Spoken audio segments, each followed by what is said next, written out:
Şimdi okuyayım. Bir tanesi efendim ceviz ağacı. Başım köpük köpük bulut, içim dışım deniz.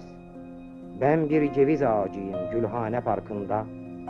Budak budak, şerham şerham, ihtiyar bir ceviz. Ne sen bunun farkındasın, ne polis farkında. Ben bir ceviz ağacıyım Gülhane Parkı'nda. Yapraklarım suda balık gibi kıvıl kıvıl. Yapraklarım ipek mendil gibi tiril tiril. Koparıver gülüm, gözlerinin yaşını sil. Yapraklarım ellerimdir, tam 100.000 elim var.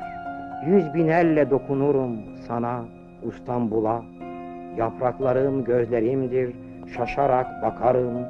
100.000 gözle seyrederim seni, İstanbul'u. 100.000 yürek gibi çarpar, çarpar yapraklarım. Ben bir ceviz ağacıyım Gülhane Parkı'nda.